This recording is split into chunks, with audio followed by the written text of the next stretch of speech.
The Crazy Christmas Angel Mystery.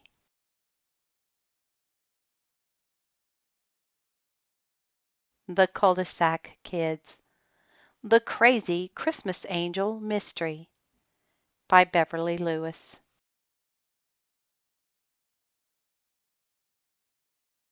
Published by Bethany House Publishers. Copyright 1993.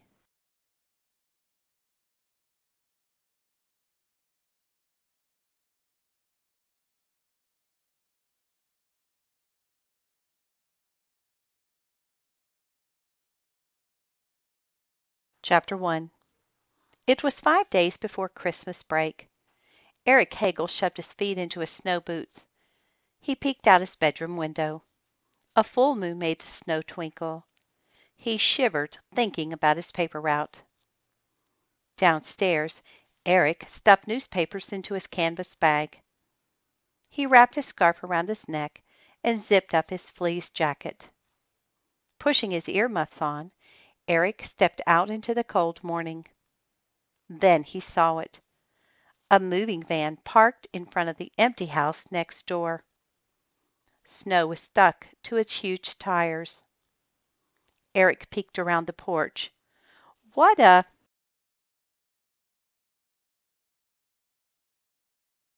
giant moving van, he thought. There must be a bunch of kids moving in. Ducking behind the tree in his yard, Eric watched. A man with a long nose and a pointy chin shouted orders to the movers. He waved his cane in the cold air, like someone directing traffic. Eric dashed through the snow. He slid behind a hedge close to the garage. Now he could see better. He watched as the man's long coat billowed out like a cape. "Put the boxes in the living room," the man said. His voice sounded gruff and a little scary. Eric glanced at his watch. 6:30. Plenty of time before school started. The movers carried in a sofa and chair, and beds and lamps and boxes. Eric kept waiting for some kids to show up. Surely the new neighbor didn't live by himself. Surely he had a family or someone.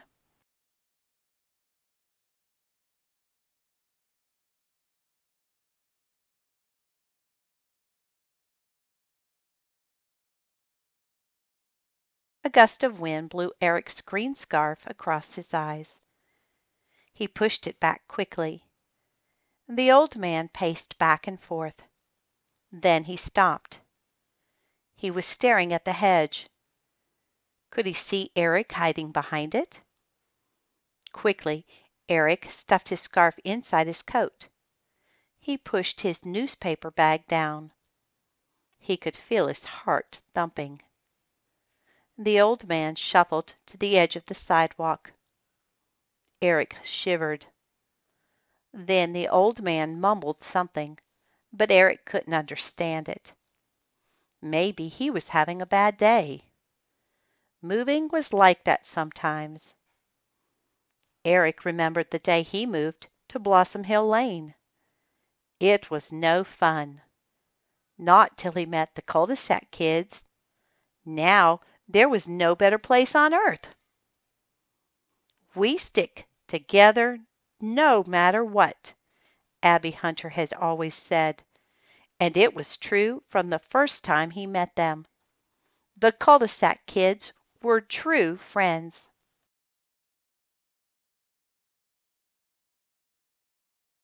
Eric decided he would be the one to welcome the new kids.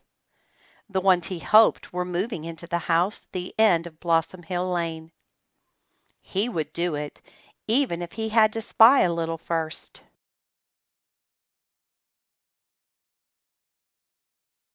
Chapter 2. Eric watched the old man go inside.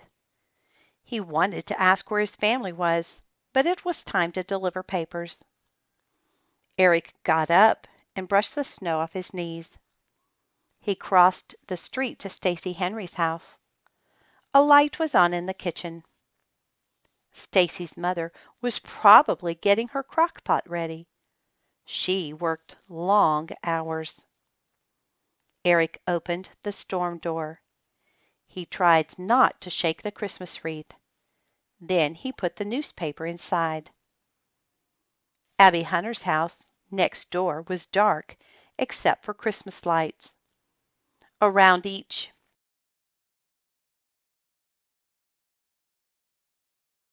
window, red, white, and green lights flashed on and off, on and off. Next came Duncombe's house.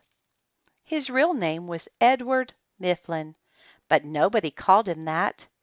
He was Duncombe, the hottest third-grade basketball player around. Eric opened the storm door. He placed the newspaper inside.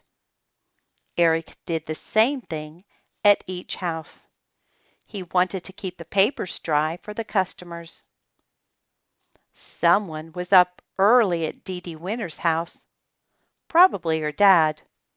Mr. Winters had a long drive to work in the mountains. Eric turned left at the end of the cul-de-sac. He had a bunch more houses to go. The sky was turning grayish pink. It would be dawn soon. At last Eric headed home. His mother's hot blueberry oatmeal was waiting.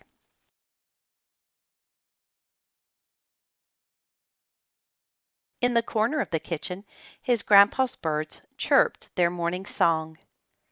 3 canaries and a pair of parakeets. Soon Eric heard Abby Hunter's whistle. The Cul-de-Sac Kids were heading for Blossom Hill School. Eric's mother hugged him. Then he pulled on his boots, jacket, and scarf. Again. He dashed out the front door, letting it slam.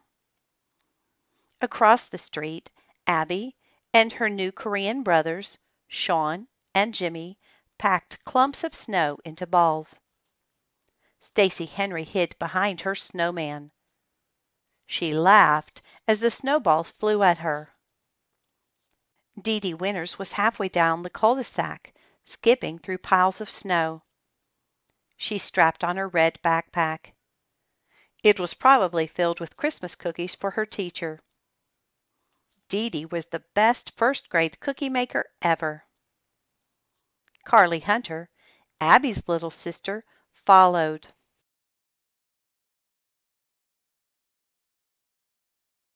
Dee Dee, they were best friends. They giggled and kicked the snow in the street. Duncombe and Jason Birchall raced and slid. They zoomed up and down Duncombe's driveway. After school, they would go sledding down Blossom Hill, mean and steep, 3 blocks away. Eric, too. Eric hurried to catch up. His pants stuck to his knees. It was from kneeling in the snow, spying on the new neighbor. "Wait up!" he called to Duncombe and Jason. Abby ran up to him. "What took you so long today?" Eric pointed to the house with the moving van. "I wanted to see who was moving in." Stacy tossed a snowball to Abby. Abby caught it and threw it back. "Were you spying, Eric?" Stacy asked, grinning. "Just welcoming the new neighbors," Eric said, grinning. "There's only one," said Stacy. Eric pulled at his wet jeans. "Who says?"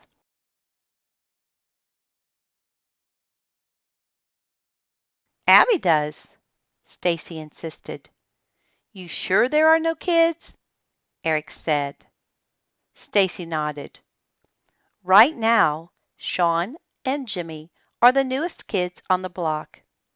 She chased Abby's brothers. They were too fast for her. Eric tramped through the deepest snow he could find. He grumbled under his breath. "I hope they're wrong. he whispered. Who wants to live all alone? Eric felt sorry for the old man. He remembered when he and his mother were alone. It was after his father died in Germany. Then his mother invited Grandpa to live with them. That's when they came to America. That was 2 years ago, when Eric was in first grade. Eric turned around and looked down the cul-de-sac. Just as he did, the man with the pointy chin stood in the window of his house. He was leaning on his cane. He seemed to be looking right at Eric. Eric froze in place.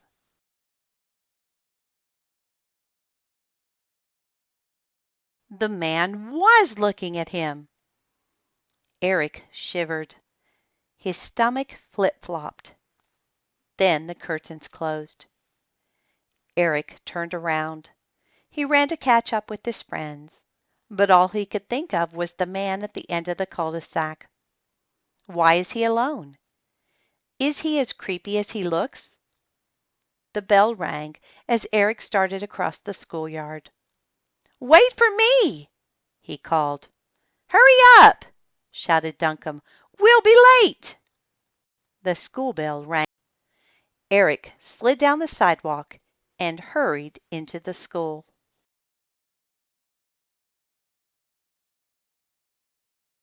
Chapter 3.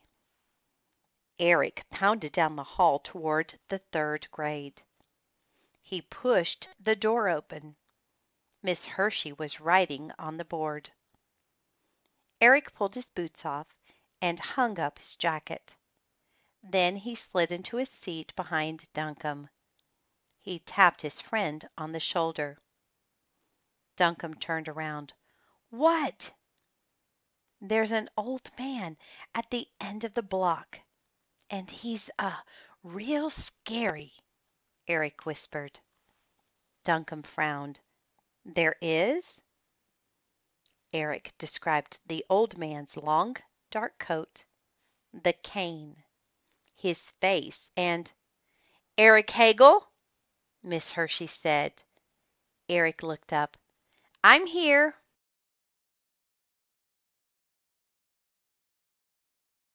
Miss Hershey was calling roll. Eric would have to tell Duncombe the rest of the story at recess.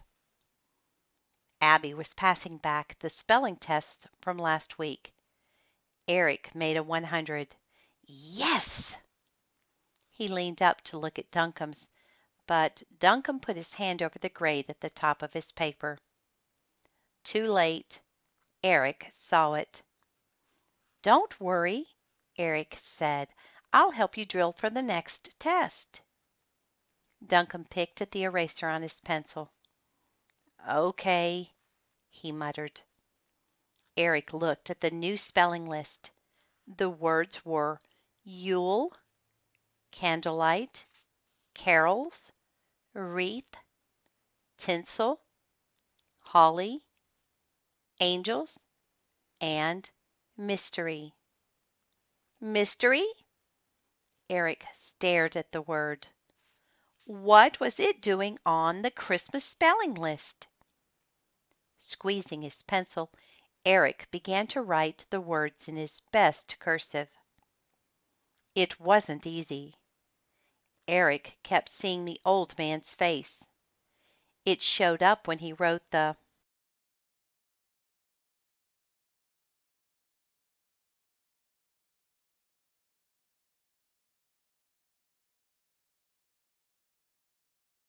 date in the left-hand corner. It appeared when he wrote his name on the right side. Eric rubbed his eyes. He had to get the man's face out of his mind. He looked at the flag. He counted to 10 under his breath. Then he looked at Miss Hershey. Her bright red and green Christmas sweater might help him forget the scary face. "Eric, are you all right?" Miss Hershey asked. He nodded. Everything would be all right soon, he told himself. After school, Eric went sledding down Blossom Hill with Duncombe and Jason. Eric forgot about the scary face. It was almost dark when the boys headed home. "Are you still going to help me with my spelling?" Duncombe asked Eric. "Sure am," Eric said, "but I have to get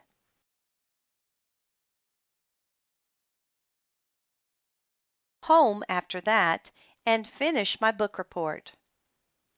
"What's your book about?" Jason asked. "It's a mystery," Eric answered. "Sounds good," Jason said. "I like mysteries." Duncombe's sled got stuck in the snow. He pulled hard on the rope. "Mysteries are okay, I guess." Jason laughed. "The scarier the better." "Don't they give you bad dreams?" asked Duncombe. "Sometimes," Jason said, "but if I pray before I go to bed, it's better." Eric pulled his scarf tighter. "Why don't you just skip the scary stuff?" Duncombe said, "Yeah, remember that Bible verse about only thinking on good stuff?" "The Bible says that?" Eric said. Duncombe smiled. "I learned it when I first went to Abby's church. You should come see the Christmas program. I'm going to be Joseph this year."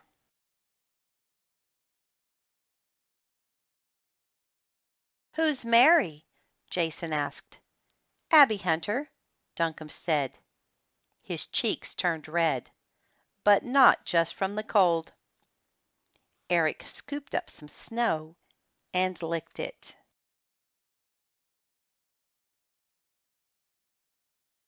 Chapter 4.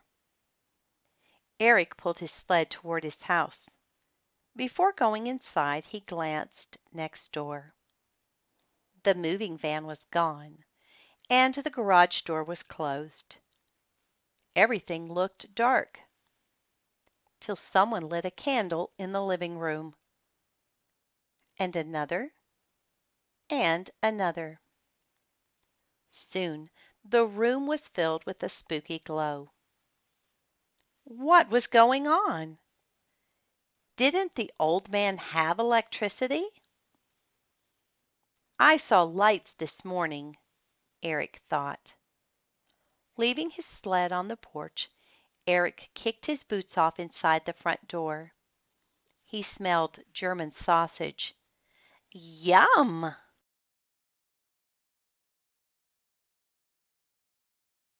Eric's mother was setting the dining room table.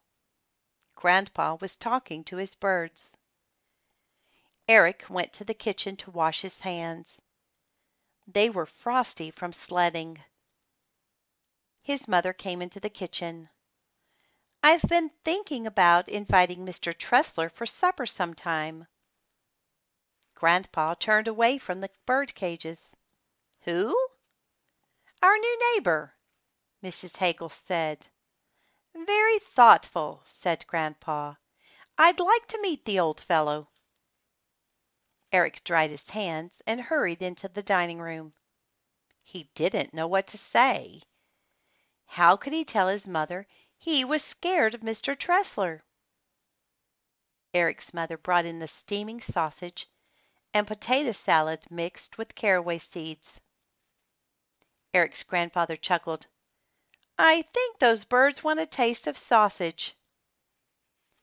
Eric pulled his chair out and sat down. Grandpa was bird crazy.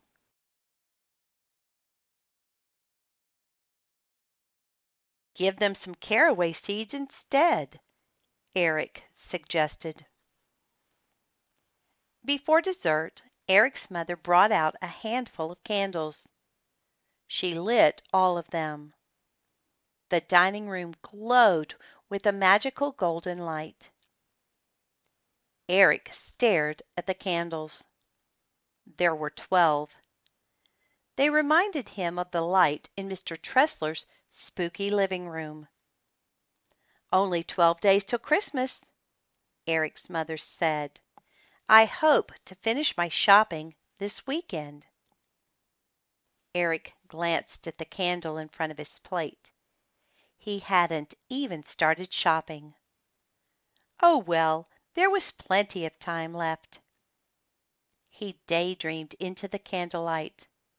Suddenly the old man's face popped out. It was the same scary face he'd seen that morning. Yikes! Eric rubbed his eyes.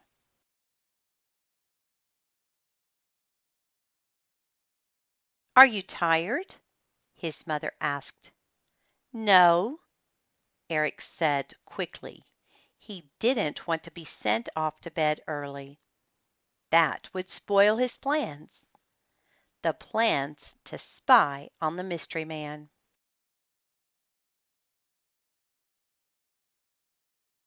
Chapter 5. After supper, Eric hurried to Duncombe's house. The Christmas spelling list was ready. Eric gave the first word. Spell Yule. Duncombe tried and missed. He left the E off the end. I don't get it, he said. Eric held up a dictionary. Find it in here. Duncombe looked and looked. At last he said, Here it is. It means you will. You will shouldn't be on a Christmas spelling list. Not YOU''LL, Eric said. Yule is a Christmas word. Here, let me show you. He found the word in the dictionary. YULE. Eric let Duncombe read it. Yule means Christmas? Asked Duncombe.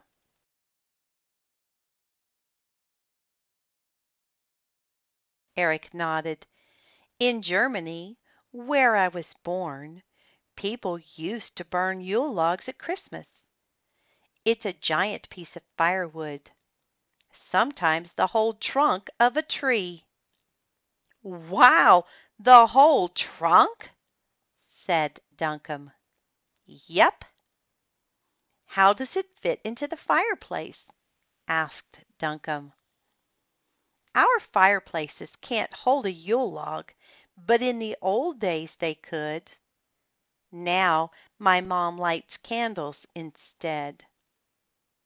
Eric looked at the next word on the list. Candlelight. I'll give you a hint, he said.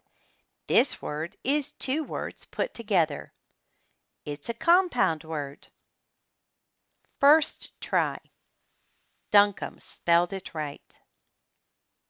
Eric drilled his friend on all the words. When they came to mystery, Eric scratched his head. I wonder why Miss Hershey put this word on the list. Maybe she knows about the first Christmas, Duncombe replied. What do you mean? Eric asked.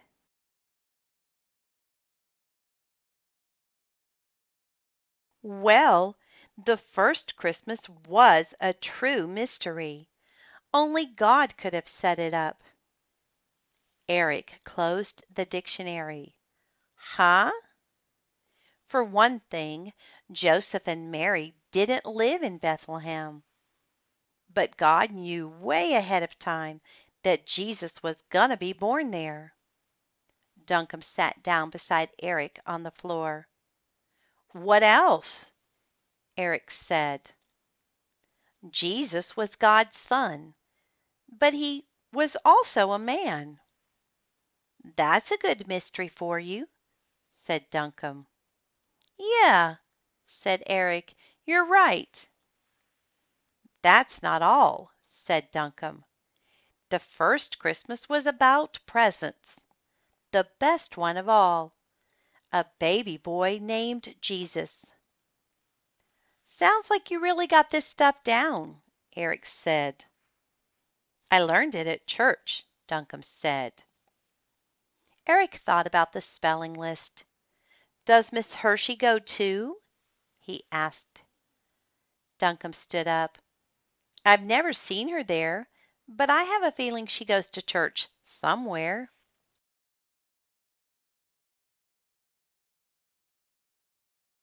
It was time to leave. Eric had important plans. He headed straight for Mr. Tressler's house.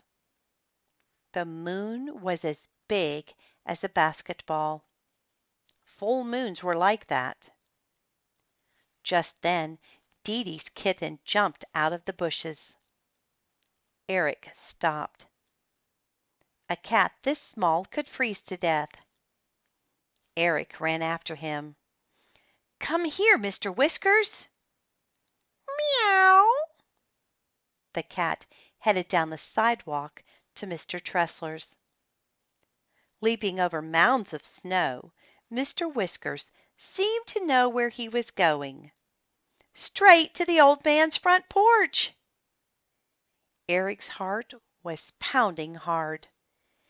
Here, kitty, kitty, he called softly. Eric tiptoed through the snow, reaching out for the fluffy gray kitten. Then Mr. Whiskers leaped onto the windowsill. Boldly he pranced across. This is horrible, thought Eric. Then he looked up. He could see the old man's shadow in the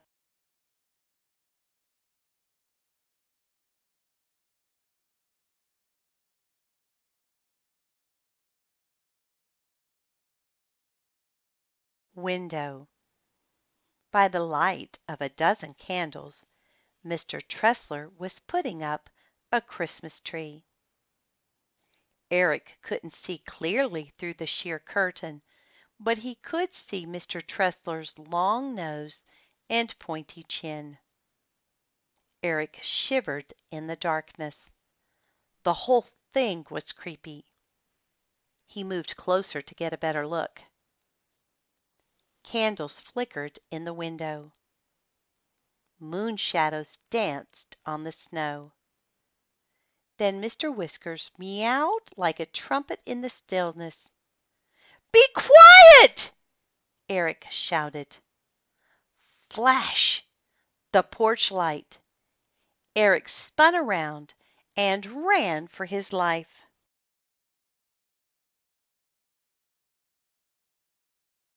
Chapter 6. Eric slammed his front door. He leaned hard against it, gasping for breath. He was safe. What's the matter? His mother asked. Eric tossed his jacket onto the hook in the closet. His chest moved up and down. He could hardly talk. Eric, are you all right? She said. He waved his hands in front of his face. It's Mr. Whiskers. He's out there. In the cold. Somewhere. That poor little thing? Eric nodded. I was trying to catch him.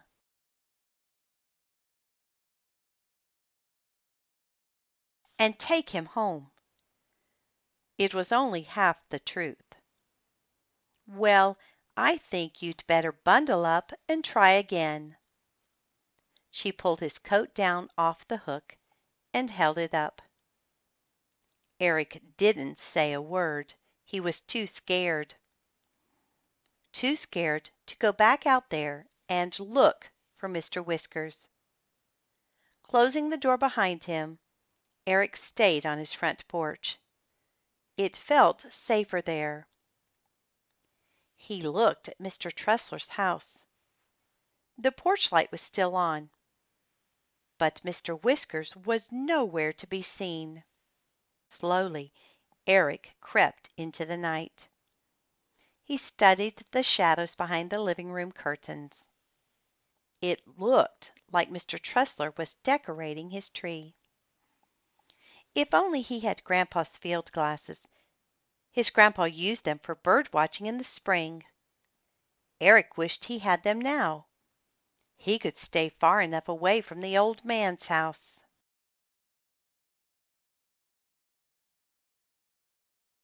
Eric went back inside.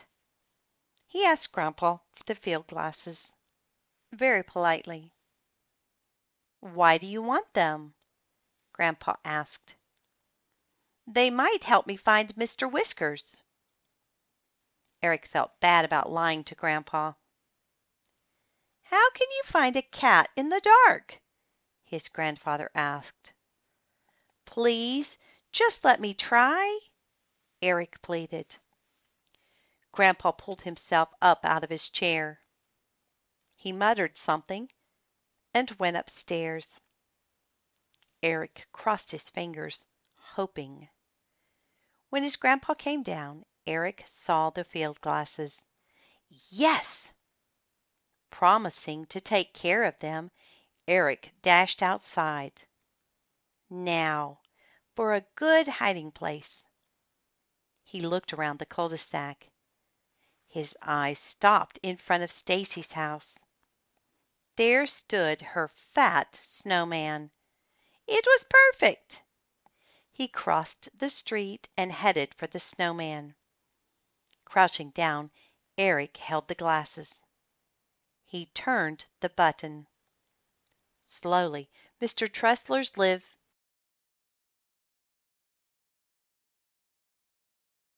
room came into view.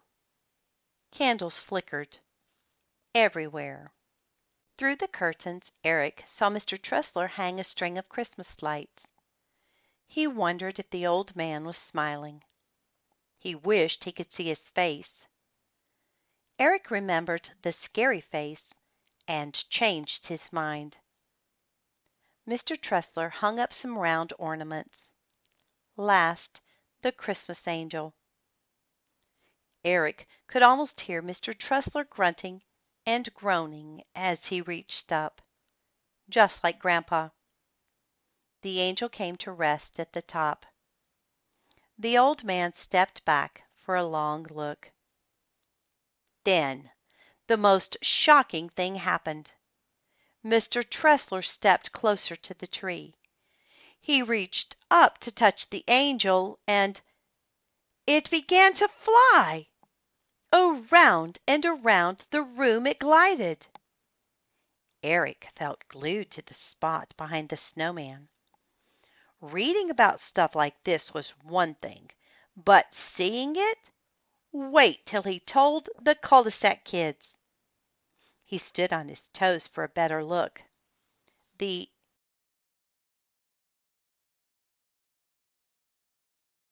angel was still doing its thing, drifting through the air around the living room. "What you doing?" someone said behind him. Eric jumped a foot high. It was Dee Dee Winters. "You should never sneak up behind someone like that," Eric scolded. "Mr. Whiskers is lost." "I know. I'll help you in a second," Eric said. "Here, look through these first." He held the field glasses up for Dee Dee. "See that angel flying around?" Dee Dee was silent as she watched. Little puffs of air came out of her nose. Finally she said, "Wow! What's happening over there?" "Crazy, isn't it?" Eric said. Dee Dee nodded. Her eyes grew bigger and bigger. "I've never seen a real angel before."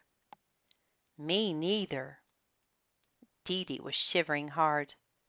"Come on, I'll help you find your cat," Eric said.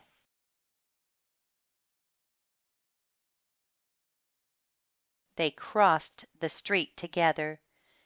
"Meow, meow." Eric stopped. "Did you hear that?" Dee Dee called, "Here, Mr. Whiskers." More meows. Shaky, shivery meows. they found Frosty Mr. Whiskers under Eric's porch. Dee Dee bent down and picked him up. "Thank you, Eric." "It was nothing," he said. "Hurry home. And be careful who you talk to about Mr. Tressler's angel." "I'm going to call Carly right away." And she turned around and left. Eric darted into his house. He had to make some phone calls, too. The crazy Christmas angel was stranger than any mystery he had ever read.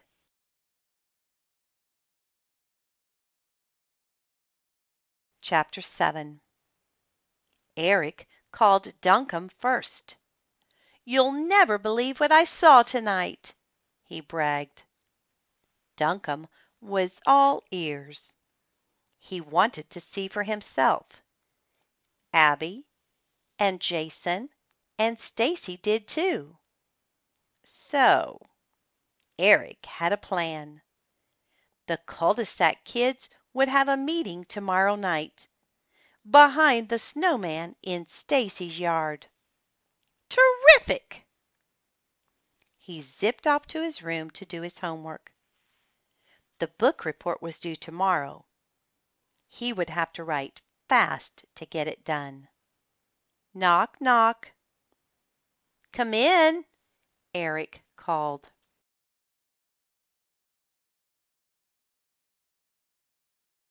It was Grandpa. He wanted his field glasses back. Gulp. Eric scratched his head. He must have left them outside. His face was getting hot. It was his own fault. His and that crazy angel's. "Wait, Grandpa. I'll be right back," Eric said. He flew down the stairs, yanked at his coat, and ran outside. Eric scrambled across the street to the snowman. He leaned over to look. Nothing. He got down on his hands and knees. He patted the snowy ground. Nothing. Grandpa's field glasses were gone. Eric felt the lump in his throat grow bigger. He stood up and leaned against the snowman. He brushed the snow off his jeans. When he looked up, the field glasses were staring at him. Carefully, he picked them off the snowman's shoulder. Eric held them up and looked through them. Whew! They were okay.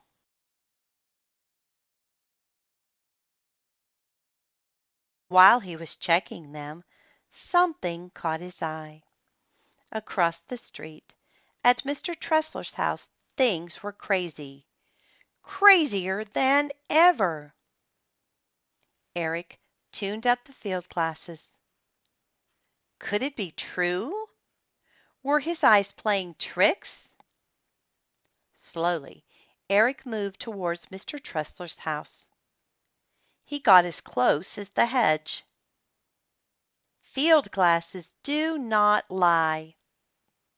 The angels had multiplied. Dozens were flying around the old man. He was swaying this way and that way. Mr. Tressler was dancing with the angels. It looked like he was having the time of his life. Eric wanted to watch forever. Something deep inside him sprang up. It was a strange, warm feeling, and it wouldn't go away. He knew he had to meet Mr. Tressler, face to face. Eric rushed to the old man's front porch. He shook as he stuffed the field glasses into his pocket. More than anything, he wanted to ring the doorbell, but his finger wouldn't.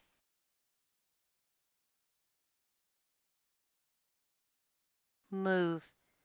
He forced his arm up, shaking with fear. "Eric!" It was Grandpa's voice. Eric jumped a foot, the second time tonight. He leaped over the snowy walkway to his house. He held up the field glasses. "Here they are, Grandpa." Grandpa frowned. "I'm sorry about your glasses," Eric said. He was sorry about something else, too. Not getting to meet Mr. Tressler. "Those glasses were expensive," Grandpa said, shaking his finger at Eric. Eric looked up at Grandpa's soft blue eyes. "It won't happen again, I promise." "And that is the truth," Grandpa muttered. He climbed the stairs, grunting all the way. So much for borrowing Grandpa's stuff. Eric dashed upstairs to finish his book report. Then he thought of something. If he hadn't left Grandpa's glasses outside, he might have missed the strange sight next door. The angels had multiplied.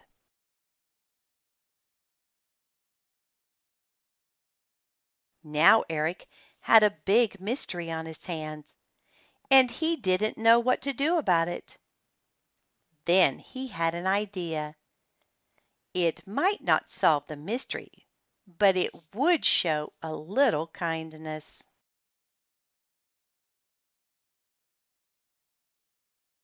Chapter 8. The next morning, Eric trudged through the snow. He headed to Mr. Tressler's house to deliver a newspaper free of charge. Eric would pay for it himself, out of his earnings. Eric tiptoed up the porch steps.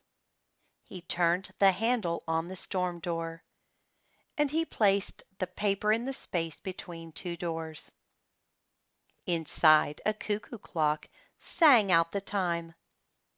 6 cuckoos in a row. Eric checked his watch. 6 o'clock, right on the dot. He turned to leave, but the sound of a flute stopped him. It was coming from inside Mr. Tressler's house.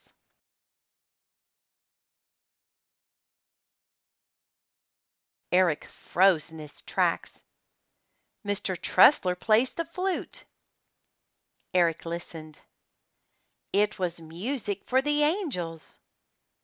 He chuckled to himself as silver, full moon sounds floated around him. He leaned against the porch railing and felt lucky, the only one to hear the magic. He breathed it in and held it close. Then the music stopped, and the front door opened. Eric sprang off the porch and dashed down the street. After supper, the Cul-de-Sac Kids met in Stacy's front yard as planned. Abby was president, so she called the meeting to order. That was easy. The only reason for the meeting was to see the angels. At Mr. Tressler's house. Duncombe set up his telescope. Eric had first look. The angels were flying all right, and Mr. Tressler was prancing and swaying.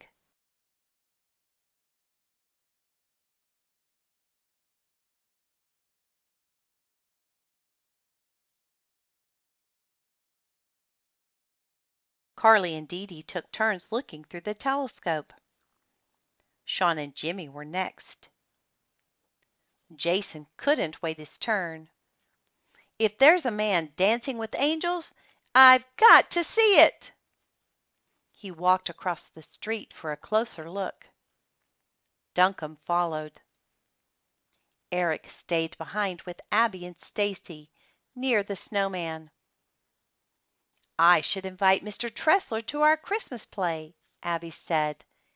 "He could appear to the shepherds and bring his heavenly host." Stacy laughed. "Good idea." "What do you think makes them fly, Eric?" Abby said after her turn. "Batteries, probably," said Eric, but he didn't know, not really. He watched as the angels circled Mr. Tressler's head. Carly asked, "Do the batteries ever run down?" "Sooner or later," Eric said, like he knew. Just then Duncombe and Jason came running. "Huddle up!" Duncombe called.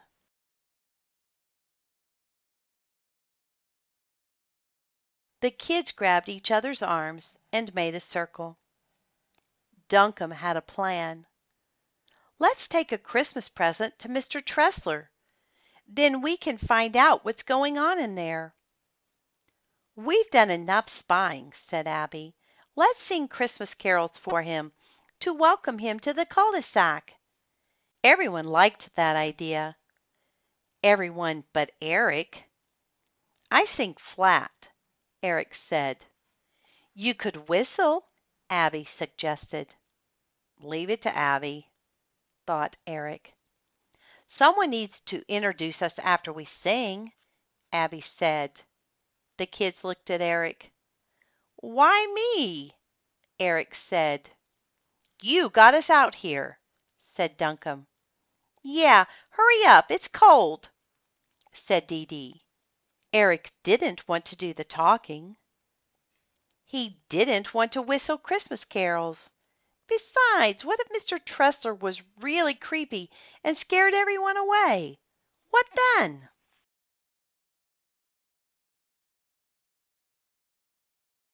Chapter 9.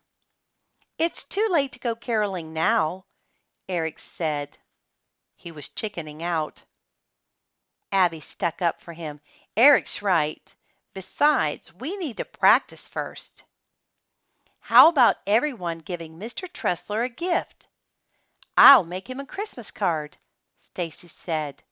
She was good at that. "Definitely," said Abby. "Don't forget the Christmas cookies," Dee Dee piped up. Sean wanted to give something too. "I teach Mr. Tressler Korean folk tune." Jimmy jumped up and down. "I sing too." "Hey, great idea," said Duncombe.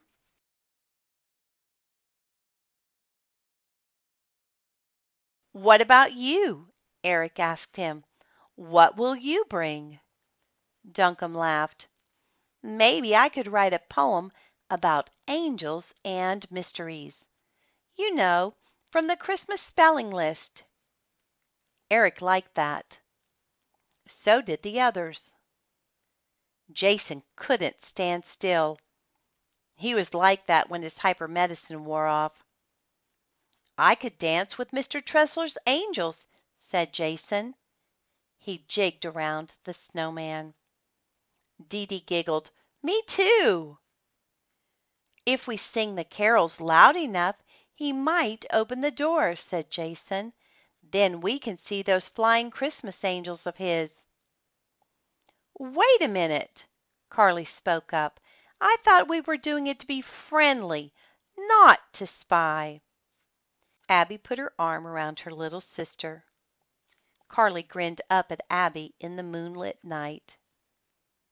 The moonlight reminded Eric of Mr. Tressler's flute. That strange, warm feeling stirred inside him again. Maybe caroling for Mr.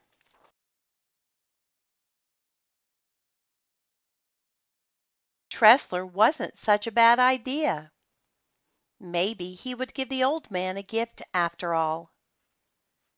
"I want to give our new neighbor something he'll never forget," Eric said. "What is it?" the kids shouted. "A friend," Eric said. He was thinking of his grandpa. "Now everyone has something to give," said Abby. "Meet tomorrow after school at Duncombe's." The kids scattered and went home. Eric still wasn't sure about those angels. Did they run on batteries? Maybe not. Maybe Mr. Tressler was a true angel keeper. If so, Grandpa might be just the friend for him. Sometimes, late at night, Eric could hear Grandpa talking to God. Some people called it praying, but with Grandpa it was just plain talking. Eric went to his room and put on his pajamas. He thought about Mr. Tressler. How could the old man dance with angels and still be so creepy?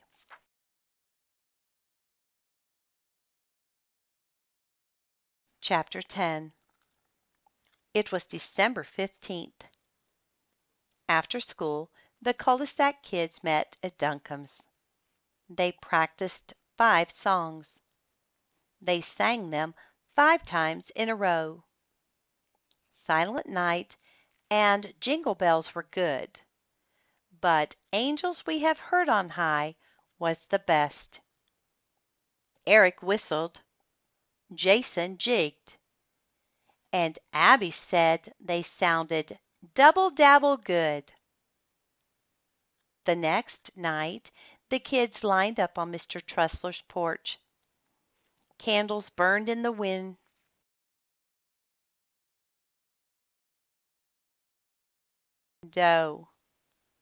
No one moved.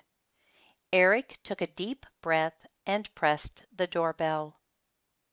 When the porch light came on, the kids started to sing Joy to the World. Eric whistled along. Slowly, the door opened. There stood the old man without a smile. He reached for his cane. Eric froze. Mr. Tressler raised his cane in the air. He's gonna chase us away, thought Eric. Instead, the cane began to wave in time to the music. Mr. Tressler kept it up through Silent Night and Frosty the Snowman. But then Mr. Tressler left. What should they do? Eric started whistling Jingle Bells as loud as he could. The old man came back with his flute. He began to play along, with his eyes closed. Eric felt a lump in his throat. The old man wasn't scary, not one bit. At the end, the kids clapped.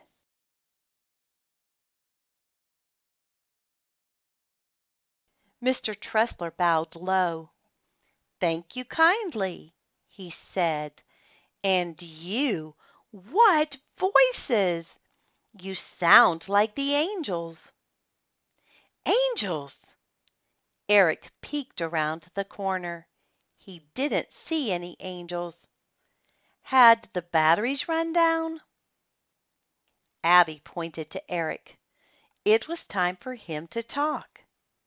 He introduced Stacy Henry first. Stacy gave Mr. Tressler an angel Christmas card made from white construction paper. Glittery gold. Welcome to our cul-de-sac, she said. Thank you, dear, said Mr. Tressler. Eric pointed to Dee Dee Winters and said her name. She handed him a basket of Christmas cookies. I hope you like angel cookies. Carly stood beside her. She made them, and I sprinkled them. The girls giggled. The old man nodded. Thank you indeed. Eric said, Now Sean and Jimmy Hunter want to teach you a Korean folk song.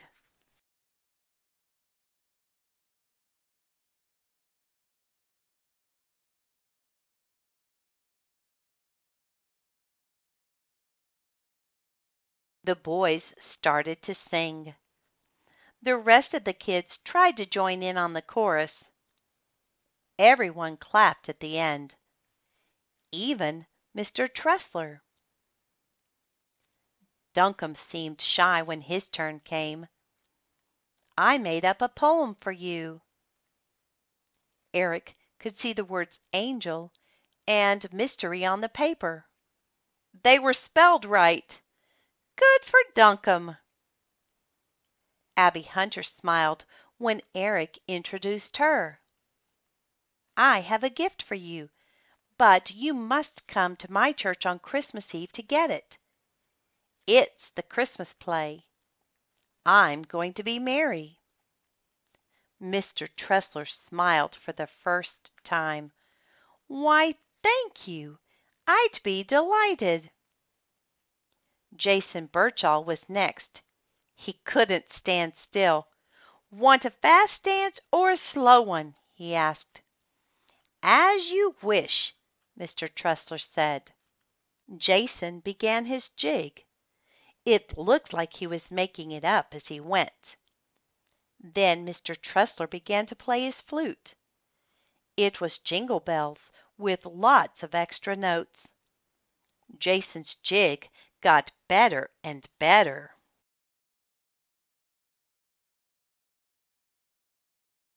At the end, Mr. Tressler said, "Now I have a surprise for all of you." Eric peeked through the storm door. He could see Mr. Tressler heading for the kitchen. But he didn't see any angels. What was going on?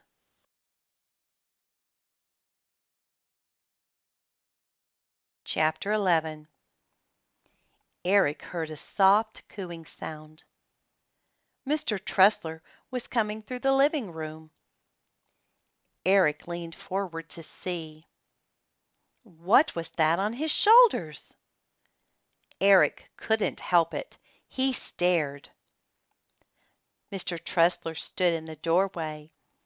He was covered with white doves. They perched on his shoulders and on his head.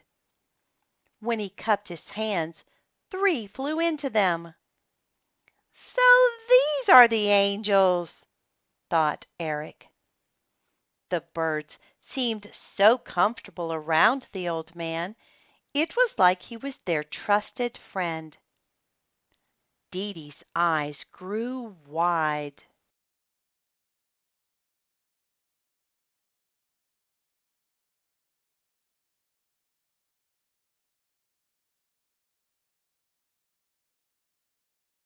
Carly giggled. Abby's jaw dropped 2 feet. Stacy whispered, "Wow!" Duncombe scratched his head and stared. Sean and Jimmy watched silently. Jason blinked his eyes faster than ever. Slowly Mr. Tressler began to whistle. The doves cooed along. Eric could see their short legs under their round bodies. What a strange sight! "Doves do look like tiny angels," thought Eric, "all in white, with big wings." Eric felt good inside. Mr. Tressler wasn't like anyone he'd ever met, except maybe for Grandpa. Grandpa loved birds. That was no secret. And sometimes he did strange things too, like tramping around in the spring, spying on birds with his field glasses. Mr. Tressler stopped whistling. "Merry Christmas, kids!" he said, waving his arms. The doves flew to the Christmas tree. They perched on the branches.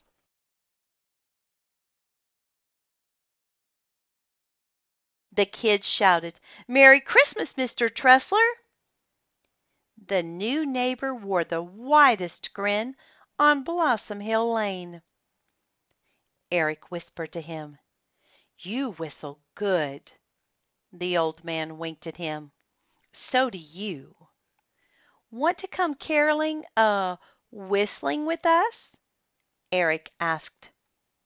Mr. Tressler reached for his cane and his long brown coat. It looked just fine, not creepy at all. First stop, Eric's house. Eric pressed the doorbell. He stood beside Mr. Tressler. They whistled while the others sang Silent Night. They sounded good. Grandpa came to the door. Eric introduced him to Mr. Tressler. Grandpa gave Eric a big hug. Then he grabbed his coat and hat. He joined the group as they caroled around the cul-de-sac. Eric was so happy he stopped whistling and tried to sing. It sounded flat, but it didn't matter. Mr. Tressler would never have to be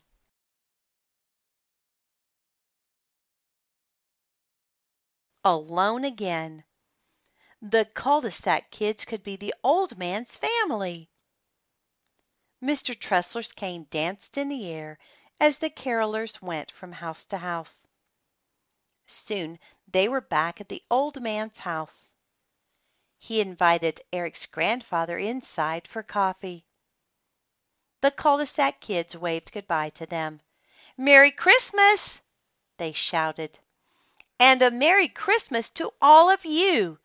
Mr. Tressler said, waving his cane. He was out of breath, but a smile burst across his long face. Before the two men reached the porch, Eric was whistling again. It was time for his favorite carol, "Angels We Have Heard on High."